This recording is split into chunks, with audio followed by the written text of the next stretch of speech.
3시까지 일단 할게요. 네네. 자, 자유. 이제 여기 1번 네. 사전적 정의. 예, 여기 나무위키 거를 제가 찾아봤어요. 인터넷에 찾으니까 나무위키에서 쭉 나온 거 이제 네. 뽑아서 정리를 다시 해봤습니다. 정리를 다시 했는데 다 하면 너무 그래서 이제 자유가 국어 사전적인 의미는 외부적인 구속이나 무엇에 얽매이지 아니하고 자기 마음대로 할 수 있는 상태. 그러니까 어떤 것에 얽매이지 않고 자기 마음대로 할 수 있는 것, 이게 자유라고 하는 거죠. 그래서 영어로는 이제 여러 가지가 있는데 특별히 많이 쓰는 게 프리덤, 리버티. 그런데 우리가 보통 말하는 자유라고 하는 것은 리버티가 이제 많이 쓰인다고 하는 거죠. 리버티.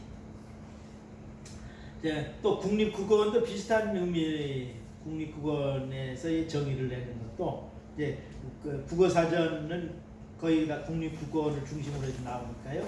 외부적인 구석이나 무엇에 얽매이지 않고 자기 마음대로 할 수 있는 상태. 그러면서 추가가 뭐냐? 인간이 지향해야 할 최상의 가치. 사람에게 있어서 최고의 가치의 역할을 하는 이게 자유라는 거죠. 자유가 없으면 사실 이게 의미가 없잖아요. 아무리 잘 먹고 잘 살아도 자유가 없으면 그거는 삶의 의미가 없잖아요. 그래서 인간이 지향해야 할 최상의 가치다. 저는 이 정의를 보면서 요거 추가 참 잘해놨다 이런 생각을 이제 법적인 개념은 뭐냐? 법률 안에서 남에게 구속되지 않고 자기 마음대로 하는 행위. 그러니까 법적인 것을 다 지키면서 자유롭게 하는 거예요. 자기 마음대로라고 하는 게 좀 높이는 있지만은 그 법 안에서 우리가 자유롭게 할 수 있는 거예요. 이게 자유라고 하는 거죠. 그렇기 때문에 우리가 그리스도인들은 뭐냐? 하나님 말씀 안에서 그 안에서 자유롭게 하는 거죠. 아멘. 그 안에서 우리가 말씀을 어기지 아니하면은 우리가 마음대로 언제든지 할 수가 있는 것이죠. 자, 반대말은 뭐냐? 많습니다. 결박, 구속, 규제, 방종. 우리가 방종을 많이 이야기하죠.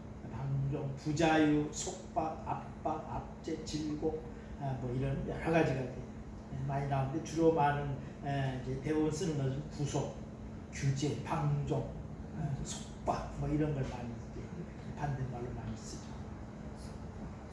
자, 그럼 이제 자유의 개념. 한국에서는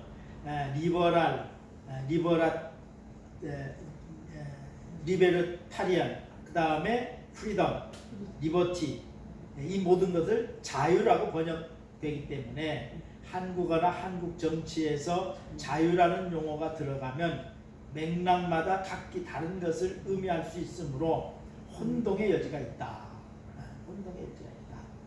혼동의 여지가 있는 게 아니라 많죠. 그러니까 사람들마다 자유라고 하는 것을 말할 때 그 사람이 생각하는 자유가 어떤 개념에서 나오는 거냐? 프리덤이냐, 리버티냐, 리베랄이냐, 이것 중에서 어느 하나의 중심으로 말하거든요. 그러니까 그런데 우리 이제 한글로는 자유라고 하는 말 하나로 표현이 돼 버리잖아요. 그러니까 이 사람은 이런 의미를 가지고 말하는데 이게 의미가 다른 거예요. 또 다른 사람은 또 이런 이제 자유라고 하는 이제 개념을 가지고 이야기하니까 또 다른 거예요. 그래서 혼돈의 여지가 있기 때문에 분명하게 자유라고 하는 걸 말할 때 어떤 겁니다라고 정의를 내려주고 말해야 된다는 것이죠. 나는 프리덤이라는 관점에서, 나는 리버티라고 하는 관점에서 나는 말한다. 이렇게 분명히 해주면 이해하기가 쉽죠. 그렇지 않으면 듣는 사람이 막 혼란이 온다는 거죠. 이게 무슨 이야기야? 나는 이렇게 안 들었는데 뭐 이렇게 되는 거죠. 그래서 프리덤이 자연적인 자유. 그 다음에 리버티, 리베르타스. 이 서울대 그 배지의 표시 중에 하나가 리베르타스거든요. 진리, 자유, 진리와 자유거든요. 서울대가. 그래서 이제 법적인 의무가, 리버티는 법적인 의무가 수반되는 권리를 보장하는 사회적인 자유권으로 봐야 한다. 법적인 의무가 수반 권리. 그러니까 내가 자유롭게 한 것, 다른 사람이 뭘 걸더라도 아니야 이건 법적으로 잘못된 게 없어 이렇게 이제 이야기할 수 있는 것이죠. 그래서 법적인 의무가 수반되는 권리를 보장하는 사회적인 자유권으로 봐야 한다. 이게 이제 네이버 지식백과에 나오는 것들 이제 제가 정리를 해봤습니다. 그래서 우리가 자유하면은요 제일 많이 생각하는 게 누구냐? 존 스튜어트 밀이 자유. 이건 오래된 고전이죠. 그걸 많이 이제 인용들을 해요. 그런데 오늘날에는 좀 이제 다릅니다. 여러 사람들이 이제 나와서 그래서 존 스튜어트 밀이 자유론에서는 정치적, 사회적 자유를 먼저 말하고 형이상학적 자유를 다음에 서술한다. 이건 그러니까 정치, 사회, 형이상학적 자유 이게 다 의미가 다른 거예요. 자, 그랬던 것을 이제 오늘날에는 이제 네 번째 여기 소극적 자유와 적극적 자유 요거를 많이 인용을 합니다. 자, 인간은 사회적 동물, 정치적 동물이면서 자유의 동물이라고 한다. 인간은 본성, 본능에 의해서 움직이지를 않잖아요. 그냥 자기 생각대로 움직이잖아요. 자기가 하고 싶은데. 그래서 자유의 동물이죠. 그렇지만 공동체 생활을 하잖아요. 사회적인 동물이잖아요. 또 공동체 생활하면서 자기의 이익을 위해서 머리를 굴리잖아요. 그게 정치잖아요. 그게 정치적인 동물이죠. 사회적인 동물, 정치적인 동물이면서 자유의 동물이다. 그러니까 동물이라든가 다른 사람 이외의 것은 다 본능에 의해서 그 울타리를 벗어나지를 못하죠. 그러나 인간은 마음대로 하는 겁니다. 이게 다른 거죠. 그래서 자유란 한 사회의 다수가 소수에게 영향력을 행사하는 것으로부터 개인의 자유를 지키는 것이다. 그러니까 다수가 야야 그거 하지마 왜 못해? 내가 자유인데 내가 잘못한 게 없는데 이렇게 되는 거죠. 그것을 억압을 하면 그게 뭐 정치적으로 독재가 되는 것이죠. 강압이 되는 것이죠.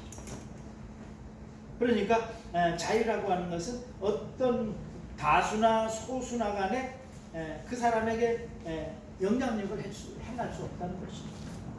우리가 이렇게 결정했으니까 너 이렇게 해야 돼. 안 된다는 것이죠. 그래서 이 존 스튜어트 밀의 그 주장 이제 설명한 것이 여기다 이제 제가 실어놨습니다. 설사 단 한 사람만을 제외한 전 인류가 똑같은 의견을 갖고 있고 단 한 사람만이 반대 의견을 가지고 있는 경우가 있다고 하더라도 그러니까 100명 중에서 99명이 다수예요. 근데 한 사람이 반대예요. 자, 이렇게 하더라도 그 사람으로 입 닥쳐. 너 그렇게 하면 안 돼. 라고 말할 수 없다는 거죠. 그래서 무턱대고 침묵시킬 정당한 권리가 없다. 다수라고. 또 반대로 역시 한 사람이 권력을 장악했을 때 이게 독재죠. 전 인류를 무턱대고 침묵해 하지도 못한다. 그러니까 내가 대통령이야. 내가 권력자야. 내 말 안 들으면 다 죽어. 가만히 있어. 이렇게 못한다는 거죠. 그러니까 다수가 그렇더라도 또는 하나의 절대적인 독재자라 할지라도 침묵할 수 없다. 그게 우리에게 주어진 자유다라고 하는 겁니다. 그리고 또 한 가지는 이제 자유에는 대가가 치른다. 이게 미국 워싱턴 DC의 한국전쟁 참전 기념 공원의 추모의 벽에 새겨진 글입니다. Freedom is not free. 이게 뭐냐? 자유에는 대가가 따른다. 이렇게 번역을 했는데 또 다른 해석은 뭐냐? 자유에는 공짜가 없다라고 하는 의미라고 하는 것이죠. 왜냐하면 얼마나 미군들이 와서 젊은이들이 와서 희생을 5만 명이 희생을 했잖아요. 우리나라를 위해서. 그게 누구 때문이냐면은 이승만 대통령과 미국과의 동맹을 맺었기 때문에. 그러니까 이승만 대통령이 아주 대단한 그 어떤 정치 지략가거든요.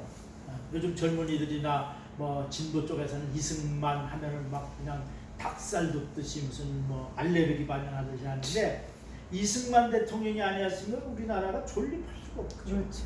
왜냐하면 동맹. 그 이승만 대통령은 우리의 현실을 알기 때문에 강대국이 우리를 뒷받침해주지 않으면은 우리는 존재할 수 없다고 알았기 때문에 동맹을 맺은 거예요. 동맹을 맺으라. 아주 이걸 죽기 살기로 이걸 고집했다고 합니다. 그래가지고 6.25 끝나면서 뭐 했습니까? 북진 통일을 한다고 그랬잖아요. 무조건 이승만 대통령은 북진 통일이에요. 북진 통일. 네. 그러니까 정전 협정 맺는데도 우리는 북진 통일을 아니야. 반대예요. 그래서 우리나라가 빠졌잖아요. 그러면 뭘 해줄까? 그런 거죠, 미국이. 동맹 맺어달라. 우리나라가 위기에 처하면 당신들이 도와준다고 하는 동맹을 맺어달라. 이게 동맹이라는 거죠. 이게는 전 세계 우리나라밖에 없다는 거예요. 미국하고 이런 동맹을 맺은 게. 그래서 간 게 뭡니까? 월남전에 우리가 참여하게 된 거예요. 네. 돈벌이를 위해서도 갔지만 박정희 대통령이 수를 쓴 거죠. 하지만은 그때 월남전에 참전하면서 받은 그 월급들이 다 대한민국으로 달러가 들어오면서 그걸 자본으로 해가지고 산업 발전을 일으키는 원동력이 됐잖아요. 거기 가면 그냥 그거는 한국에서 월급 주는 게 아니라 미국에서 월급을 주니까 엄청나잖아요. 그래가지고 그때 보면 저희 동네에서도 저희 친척 중에서도 월남전에 갔다 왔는데 그냥 갔다 오니까 집 한 채 사더라고요. 집 한 채 사더라고요. 그리고 결혼하더라고요. 총각으로 갔다가 오면서 펜팔에서 연애해가지고 와서 귀국하면서 여자 하나 데리고 왔어요. 부산에서. 부산 여자인데. 그래가지고는 결혼한대. 그래서 지금 잘 살고 계신데 이제 그 나이 뭐 저보다 한 10살 이상이니까 이제 나이를 많이 드셨죠. 그런데 보면 그때 가지고 집 사가지고 독립하고 결혼하고 이제 그런 거예요.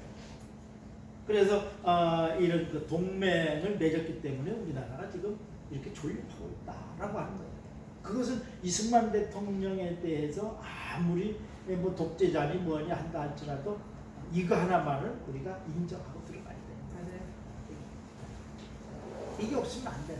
그러니까 미국이 뭐 우리가 아무리 무슨 뭐 대통령들이 바뀌면서 별소리를 다 해도 끄떡 안 하잖아요.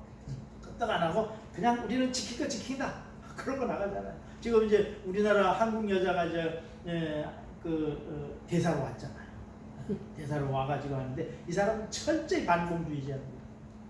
왜냐 그 부모들이 이제 일사후퇴 때 내려오고 엄청 고생하면서 살다가 일본 가고 일본에서 또 미국 가서 해서 우리나라 말, 일본 말, 중국 말, 영어 4개 국어를 다 잘해요.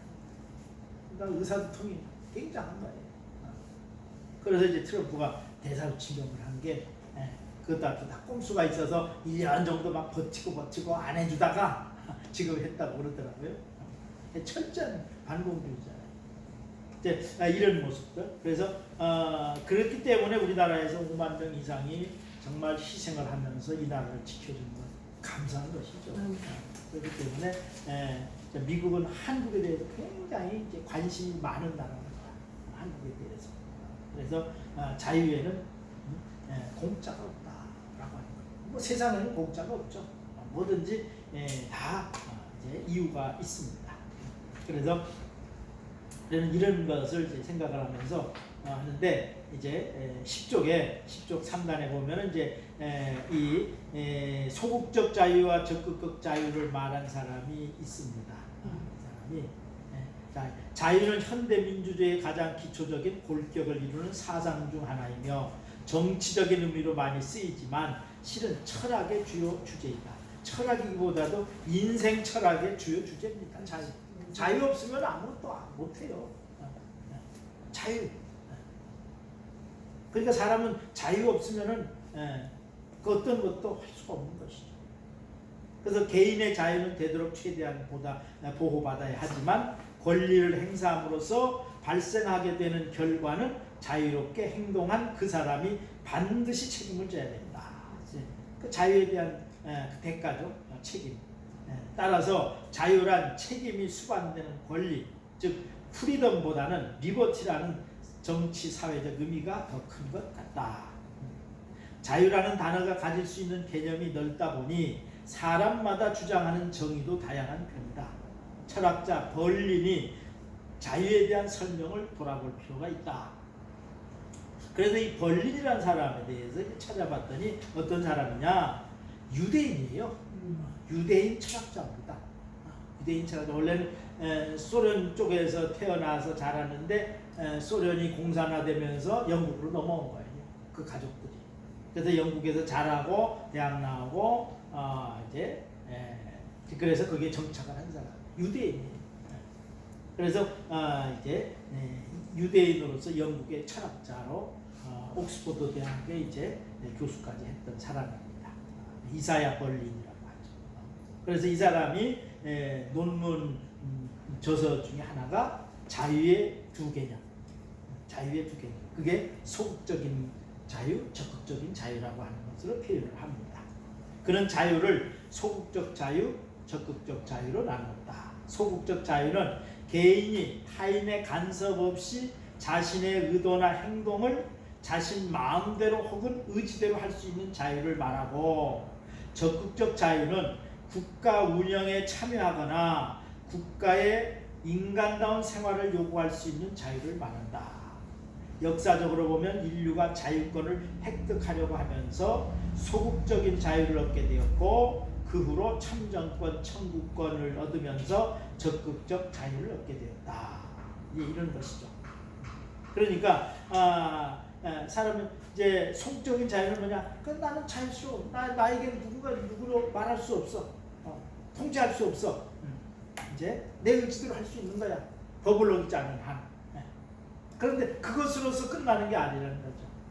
뭔가 자기가 소속된 공동체, 국가가 있는데 내가 어떤 취직을 해야 되고 일해야 되고 또 뭔가 내가 공헌을 하려니까 내가 뭔가 해야 되잖아요. 그것을 국가 운영에 참여하거나 국가의 인간다운 생활을 요구할 수 있는 것. 이걸 하는 거죠. 그러니까 단순하게 나 건드리지 마라 정도가 아니고 나는 내가 하고 싶은 일을 나라를 위해서나 내가 속한 직장을 위해서나 단체를 위해서 나는 뭔가 일을 할 거야. 그것에 대해서 누가 뭐라고 할 수 없다는 것이죠. 그래서 이제 자기의 개인적인 데서부터 어떤 사회 국가적인 데까지로 이어지는 것. 그래서 소극적인 자유에서 적극적인 자유로 이어져 온 게 이것이 우리 인류 역사의 한 과정이다라고 하는 것이죠. 그렇잖아요. 처음에는 이제 그 특별한 사람들만 투표를 했잖아요, 외국에서도. 그러다가 이제 남자들만 하고, 그러다가 여자들도 하게 되고, 그 다음에는 뭐 다른 사람들도 주고, 이런 것들처럼 이런 그 참정권, 청구권, 어떤 그 사회, 그 영국에서는 소위 권리장전이라고 그러죠. 권리장. 어떤 자기들의 권리를 주장할 수 있는 것, 이런 데까지 이어지는 이런 과정. 이게 적극적인 자유라고 하는 것이죠. 그러니까 나는 어느 단체에 가입할 수도 있고, 내가 신앙적으로 나는 어느 교회에 가서 등록해서 신앙생활 할 수도 있고, 거기에서 신앙생활 하면서 뭔가 좋은 일을 많이 할 수도 있고, 또 내가 국가 공무원이 돼가지고 열심히 일해가지고 어떤 국가를 위해서 공헌하고 싶고, 이게 적극적인 것이에요. 그러니까 소극적인 것은 나 개인으로 그냥 가만히 그냥 만족해. 나 이것으로 만족해. 그것이 아니라 나는 뭔가 공헌하고 싶어. 사회를 위해서, 나라를 위해서, 내가 속한 단체를 위해서, 어떤 직장을 위해서 내가 뭔가 공헌하고 싶어. 일하고 싶어. 그거 막지 마라. 이게 적극적인 것이죠. 그래서 오늘날 우리는 이런 그 사회 속에 살고 있다. 그래서 자유라고 하는 것을 좀 더 분명하게 설명을 잘 해줬어요. 그래서 오늘날 이 사람의 이 자유의 두 개념이라고 하는 책이 굉장히 인기가 많아요. 그래서 이 이사야 벌린이라고 하는 사람이 굉장히 그 인기 있는 사람입니다. 이 사람이 언제 사람이 1909년에 태어나서 1997년에 이제 사망을 했는데 완전히 현대의 어떤 자유론에 대한 재해석을 한 사람이라고 볼 수가 있죠. 그래서 저도 몰랐는데 이 사람에 대한 소개를 보면서 우리가 몰랐던 사람이 있구나 라고 합니다. 이것을 이제 보게 됩니다. 이제 그래서 요것을 이제 우리가 또 잘 이해를 해두면은 우리가 굉장히 좋은 것. 그래서 예수님께서 이제 성경에서 진리를 알지는 진리가 너희를 자유롭게 한다. 우리는 진리를 위해서 살잖아요. 성경은 진리를 말하고 예수님이 와서 진리를 말하면서 그것을 지키고 이루도록 하시는데 그것을 위해서 우리가 예수님을 제대로 알면은 우리는 참 자유인이 된다. 아멘. 예수님을 제대로 알아야 자, 잠깐 쉬겠습니다. 수고하셨습니다.